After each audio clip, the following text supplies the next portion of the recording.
ہمیں ماہ مبارک نصیب کیا۔ بہت سارے احکامات ہیں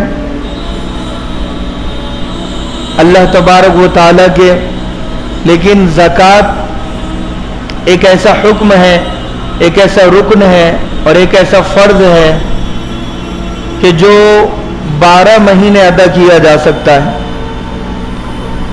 زکوٰۃ کا معاملہ اللہ تبارک و تعالیٰ نے جو رکھا ہے ہم اسے سمجھتے نہیں ہیں۔ نماز روزانہ ادا کی جاتی ہے، غریب اور امیر ادا کرتے ہیں۔ زکوٰۃ مالداروں پر فرض ہے صاحب نصاب بننے کے بعد۔ ان آیتوں میں اللہ تبارک و تعالیٰ نے وہ لوگ جو زکوٰۃ ادا نہیں کرتے، اپنے مال کی زکوٰۃ نہیں نکالتے، تو ایسے لوگوں کے بارے میں کہا کہ ہم انہیں والذین لا ينفقون، کہ وہ لوگ جو اللہ کے راستے میں خرچ نہیں کرتے، فی سبیل اللہ، اللہ کے راستے میں خرچ نہیں کرتے، تو انہیں خوشخبری دے دو کہ دردناک عذاب ان کا انتظار کر رہا ہے۔ یہودی علماء اور عیسائی علماء کے بارے میں خصوصیت یہ تھی کہ پیسے لے کر وہ فتووں کو بدلا کرتے تھے، حلال کو حرام، حرام کو حلال کیا کرتے تھے۔ تھوڑا نزدیک آ جائے، آ جاؤ حافظ صاحب۔ تو پیسے لے کر وہ دین کے حکموں کو بدلا کرتے تھے۔ تو اللہ تبارک و تعالیٰ فرماتا ہے کہ وہ پیسہ انہوں نے جمع کیا، والذین یکنزون الذھب والفضہ، سونے اور چاندی کو جمع کیا، لا ينفقونھا، اور زکوٰۃ بھی نہیں نکالی، خرچ بھی نہیں کیا اللہ کے راستے میں، تو ہم ایسے لوگوں کو دردناک عذاب دیں گے۔ اب وہ دردناک عذاب کیسے ہوگا؟ یوم یحمى علیہا فی نار جہنم، ہم سونے اور چاندی کو دوزخ کی آگ میں پگھلائیں گے اور اس سے ان کے پیشانیوں پر نشان لگائیں گے۔ جنوبہم وظہورہم، ان کے پہلوؤں پر بھی نشان لگائے گئے، بازوؤں پر، پہلوؤں پر، کاندھوں پر،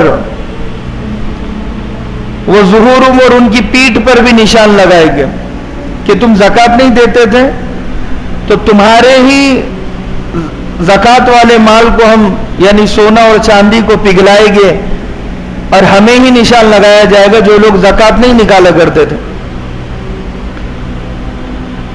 اور ایک حدیث میں اللہ کے نبی صلی اللہ علیہ وسلم نے فرمایا کہ جو زکوٰۃ ادا نہیں کرتے اللہ ان کے مالوں کو سانپ کی شکل دے دے گا اور وہ ان کے گلے میں سیطوقون ما بخلوا بہ یوم القیامہ، کہ وہ ان کے گلوں میں توق بنا کر اٹکے ہوئے ہوگے اور ڈس رہے ہوگے، وہ چیخ رہے ہوگے، چلا رہے ہوگے، کوئی ان کی آواز کو سننے والا نہیں ہوگا۔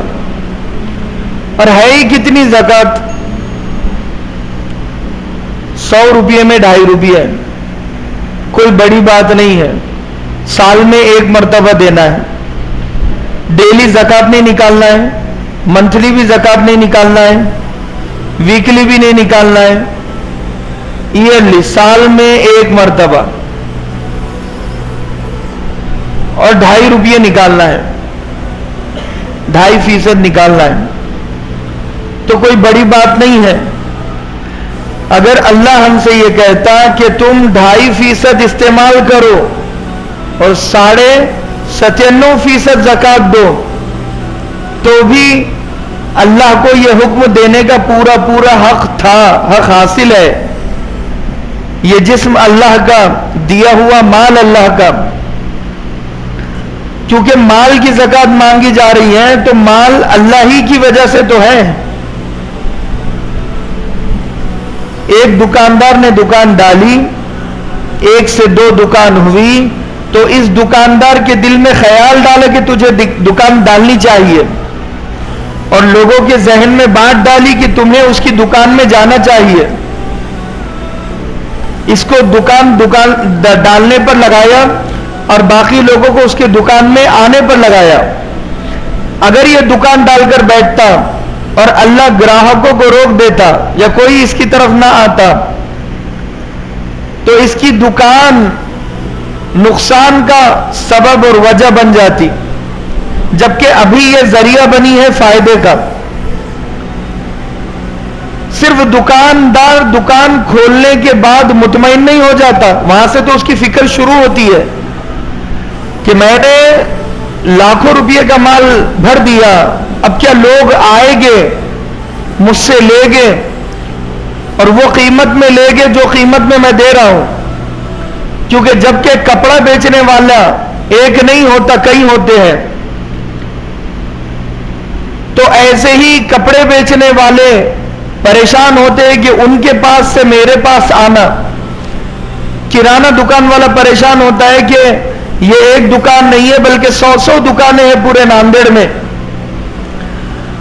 ان سب سے ہٹ کر میرے پاس آنا.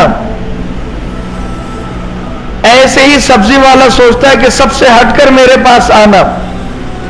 تو یہ اس کے اکیلے کی ہمت نہیں ہے، خود کے بلبوتے پر وہ خود بھی دکان نہیں ڈالتا ہے. اگر وہ یہ کہے کہ میں دکان ڈال رہا ہوں مجھے کسی کی ضرورت نہیں ہے، دکان ڈالنے کے بعد تو اب ضرورت پڑتی ہے اسے، وہ ادھاری بھی دیتا ہے، میٹھی میٹھی بات بھی کرتا ہے، اپنی بیوی کو کڑوی بات کرے گا، اپنے بچے کو کڑوی بات کرے گا، 2 جوتے مارے گا. لیکن اگر اس کی دکان پر آ کر کوئی بدتمیزی کرتا ہے تو اس بچے کو بڑی محبت سے وہ سمجھائے گا. کیونکہ اسے مارکیٹ بنانا ہے. اگر وہ اپنی دکان کا مارکیٹ نہیں بناتا ہے تو اب اسے سب سے بڑا نقصان ہوگا.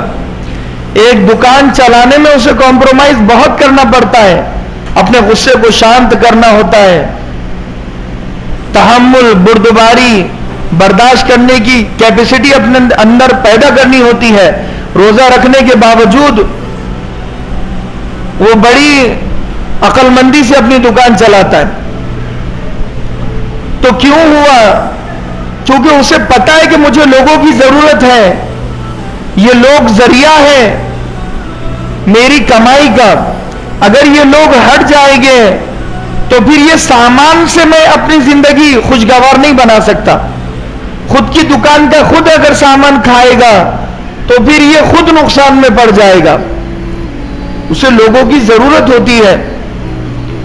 کھڑکی بنانے والے کو لوگوں کی ضرورت، دروازہ بنانے والے کو لوگوں کی ضرورت، کولر بنانے والے کو لوگوں کی ضرورت.